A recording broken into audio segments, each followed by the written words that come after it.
All right, good morning, David. I'm sitting here with David Rippel, is in the runoff of the Republican primary for County Court at Law number 4. Congratulations on making the runoff, Thank you. and thank you for talking to us. I'd like you to just take a minute or two, if you would, introduce yourself to the voters and tell them why they should vote for you. Sure, thank you.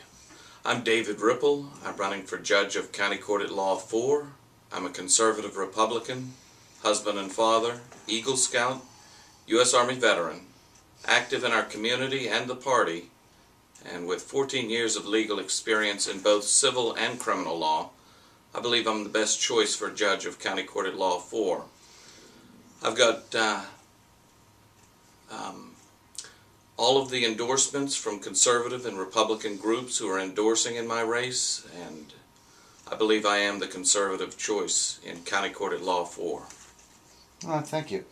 As you know, David, with the economy, local governments like Collin County and the state government are all under some serious budget constraints, and it looks to me like the state legislature will be looking at ways to reduce incarceration costs. Now, our court at law doesn't send people generally to the penitentiary, but one of the things that the legislature will be looking at and probably pushing pretty heavily is the creation of so-called specialty courts that handle a certain class of crime or a certain class of defendant, with the idea that these courts can more intensely supervise alternative sentencing schemes and possibly reduce recidivism.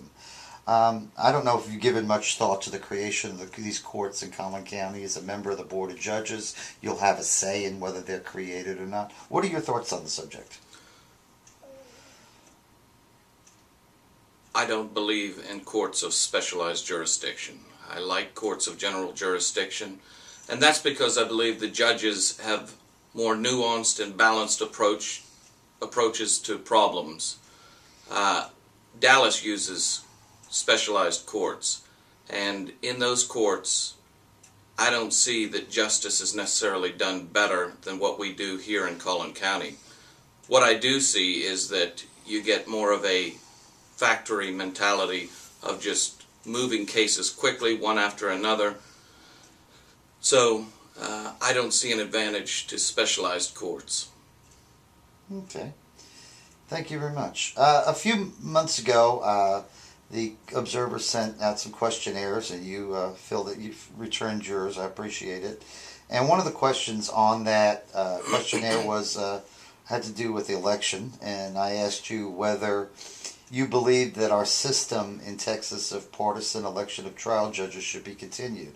Your answer was pretty pithy. It said yes, and because we should know which party a judicial candidate is from.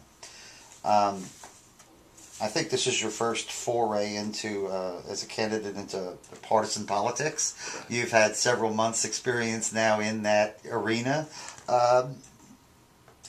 Based on your experiences, has it confirmed your earlier belief? Has it caused you to think about it?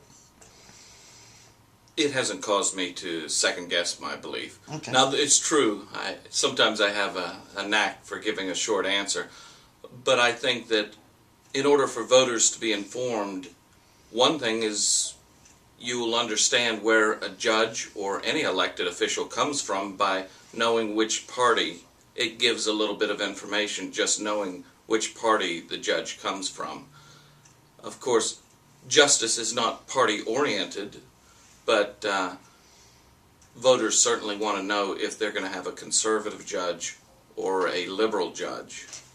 And so for that reason, the more information, I think, the better it is for the voters. And knowing whether a candidate is a Republican or a Democrat would be an advantage, or at least advantageous to know these things. At least gives you a leaning of the judge. Okay, thank you very much. My last question is is kind of open-ended, and what I'm going to ask you is if you are elected to the court, what can you do as the judge of Court 4 to assure the people that come into your courtroom, be they litigants, be they defendants, state, or jurors, that the business of that court is justice and that all sides will be heard and treated fairly. Well, I have heard that transparency, and that's one thing that I believe in, is transparency in government. But I can tell you that my oath, my beliefs have always been to do justice. I've been a commander in the Army where I had to make decisions about punishment, about prosecuting soldiers, and those were my decisions to make, and I have always taken every decision in my life regarding the welfare of others very seriously, and I've always considered it, honorable. I've always used, well, I'm kind of fumbling around, but candidly, I would never allow injustice to happen. So, Okay. That's by my own beliefs. I wouldn't allow injustice to happen. Well, thank you very much, sir. Election begins, I guess the early voting begins Monday. The Yes. election is on the 13th. Good luck to you, sir. Thank you.